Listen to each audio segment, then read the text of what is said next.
Hey folks, the pivot bolt on this thing's leaking. Loads of videos on the interwebs of these seals leaking, but the pivot bolt, which is up here, right there, there's basically two seals on each side, two seals on this side, two seals on the other side, and then the bolt goes through the middle, right through where all the oil is. Now to check the bushings, you kind of jerk it to and fro, which mine doesn't really, seems pretty solid. I may not actually even replace the bushings. So I think my bushings might be all right, but it is pouring oil out everywhere. In order to rebuild this thing, you got a bucket, raise the front end up, wheel off, take your castle nut off, whack it with a hammer. This will pop out.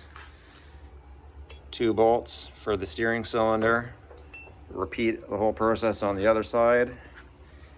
For your drive shaft here, there's no bolts.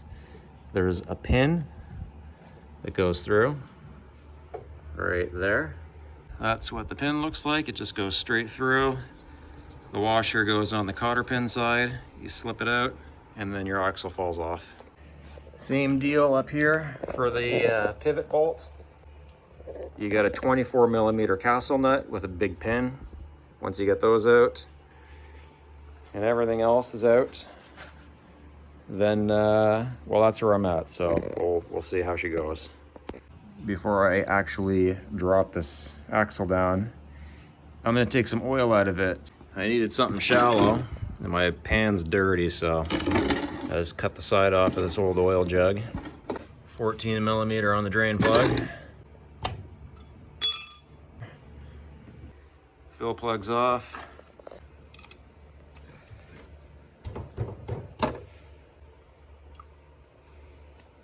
Tap, tap, tap. Oh yeah, there she goes.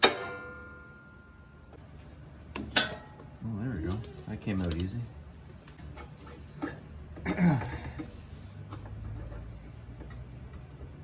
Got the axle supported on both sides.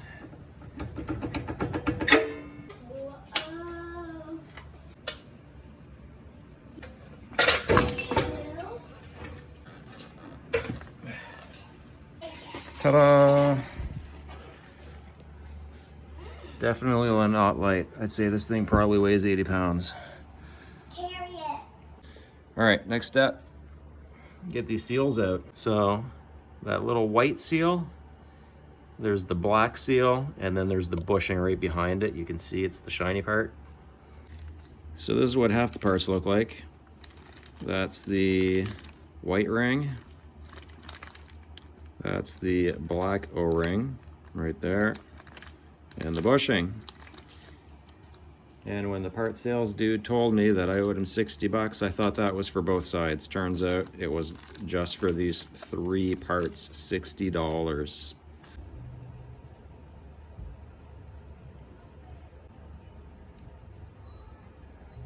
All right, got her flipped over.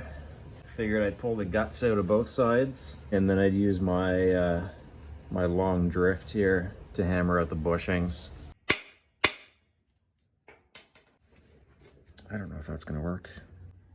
Oh, it's not. The bushing is flush to what it seats up against.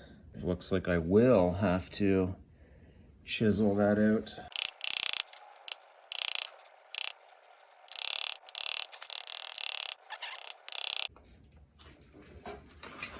There we go.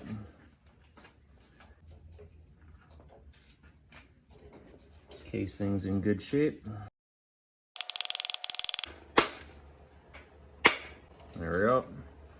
It goes from a thud, thud, thud to a thwack. That's how you know it's all the way in. So after you drop it in the dirt, wipe the dirt off. Stick it in. Grab the keeper. And that goes like that. And then a little bit of oil. All right, it's the next day. I got the other half of my parts, and the other side, the bushing, I had to beat it a heck of a lot more than the other side. I switched them out because I figured I've got the axle out. I'm just gonna replace everything. I didn't really have that much play. And if you're doing this job and you don't have that much play, just leave them in. Don't give yourself the headache. If you're leaking, that's what's gonna stop your leak. Just my 2 cents. If you're only doing the O-rings, it's like a 20-minute job. Split once again to the top. Actually, you know what? Split to the side might make more sense because all the load is gonna wanna go up. So yeah, let's do that. We'll go to the side. There we go. Snap-on chrome sockets work great to hammer on. More oil. Stick it in, wham bam. Stick that guy in. A little bit of show and tell before I get this thing installed. This is the pivot pin bolt. If you think about it, it's pretty darn impressive because all of the weight of the tractor, the loader, and whatever you've got in the bucket or grapple or whatever, all of that weight transfers through this one pin. One thing I wanted to note was we've got a little bit of wear here and here. That's where the bushings ride. And then on the other side, much less wear. But like right here, you can see it's a little bit shinier than on the other side. So I'm gonna reinstall it the other way so that we're kind of working with a fresh surface.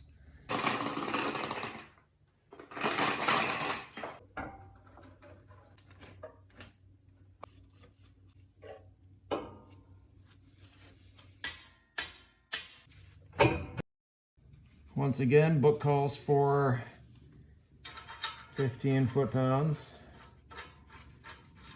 If you don't have a torque wrench, go buy one. Camera died. I'm gonna try one of these instead of a cotter pin. Especially since it seems like these guys get some wear in them. You need to be able to check, make sure they're tight. This will be easier to yank out and put back in.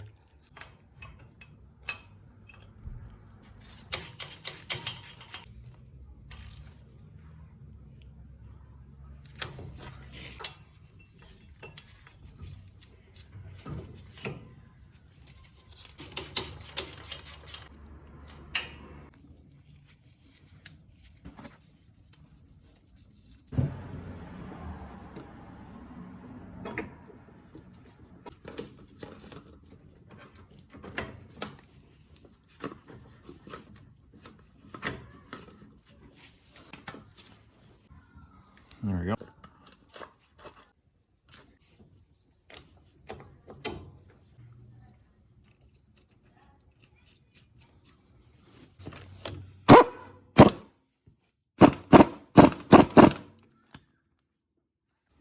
Get that cotter pin in.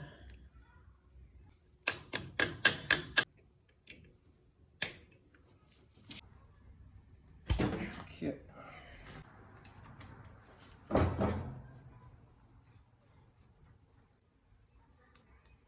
Grab the dirtiest funnel you can find. Give it a quick wipe.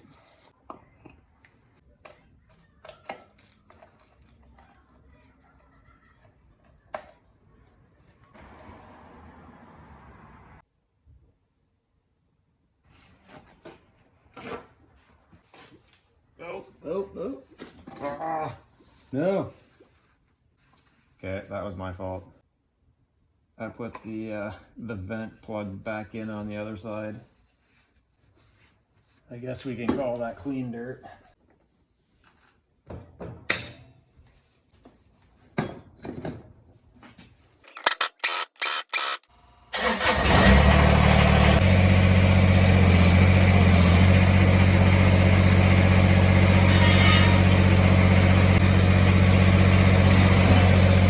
All right, folks, that's going to wrap up this video. Just wanted to do a quickie here for you guys who have a puddle on your floor in the garage and it's not coming from the other common spot right there.